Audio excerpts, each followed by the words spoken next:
Like, that's a rarity. You can be a marked guy because of that, because of your reputation, and that's something that he's going to have to be mindful of as they move forward. Yeah, and you can't take 15 in a bad spot.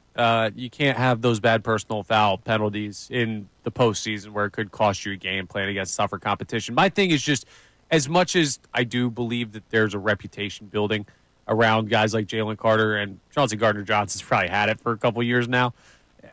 Dude, if he's had it for a couple years now, we knew this about him first time he was here in Philadelphia. And then he went to Detroit, and then he came back. It has been a while since this narrative started about Chauncey Gardner-Johnson. I'm not knocking it. I love it about the player that he is.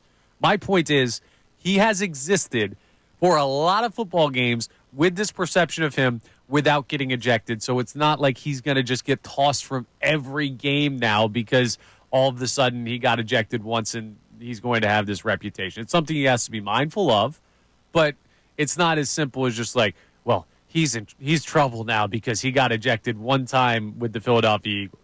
No, that's not it. All things in moderation, I think, are the way to take that loss against the Commanders. Now, we're very confident in this team being what we thought they were and what we still think they are, which is a great football team, arguably the best in the NFC, and depending on how you feel about Kansas City and Buffalo, arguably the best in the NFL. Now, Kansas City made a strong case yesterday in their Christmas Day game that they at 15-1 are still the top dogs, and I'm not going to make an argument against that. But my point in bringing this up is I think that therapy session right there is only valid if we do acknowledge any fears we do have. So when you look at this defense, was there anything you saw Sunday where you're like, that could be a problem going forward? I'm at least going to keep an eye on that. That's something that does worry me longer term. Like, what's the monster lurking in the closet for the Eagles defense after that loss to Washington?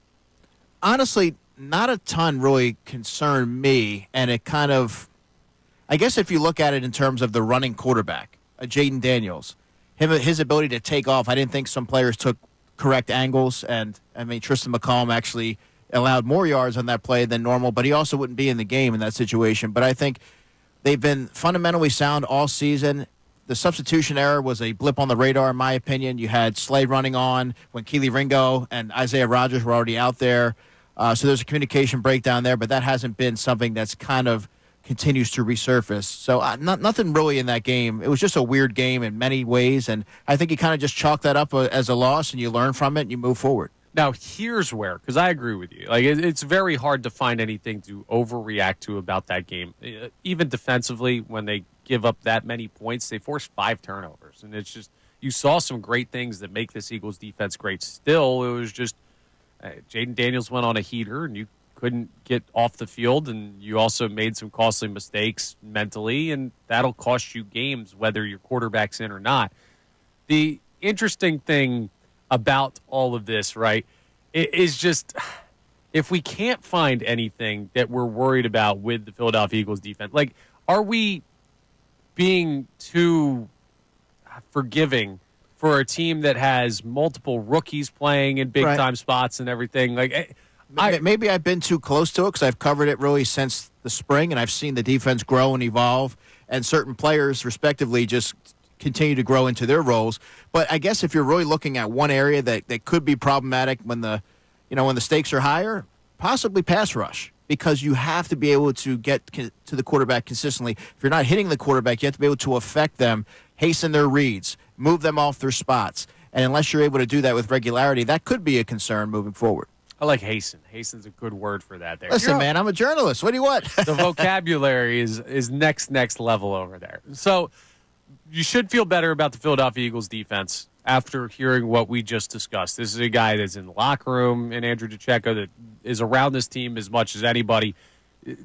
This is as good of an evaluation as you can get from an inside perspective, and I already felt good. I feel even better about where the Philadelphia Eagles defense is right now. So if you're one of those people out there with concerns on how the Eagles defense is looking after that loss to Washington, will there be long sweeping effects of this? Just slow down a little bit. Here's where this gets interesting, though, right? When you talk about because one of our topics today, how important is this game against the Dallas Cowboys? And my initial thought on that was seeding-wise, NFC East-wise, do you want to go into the final week of the season needing a win, needing to play your players, needing to look at it as a, hey, we have to have this game rather than potentially getting a quasi-bye week against the New York Giants in Week 18. What's important about this game against Dallas as well is you can't then repeat, right? If you believe that it was a weird game where a bunch of anomalies happened, where this won't happen again, that won't happen again, this was out of character.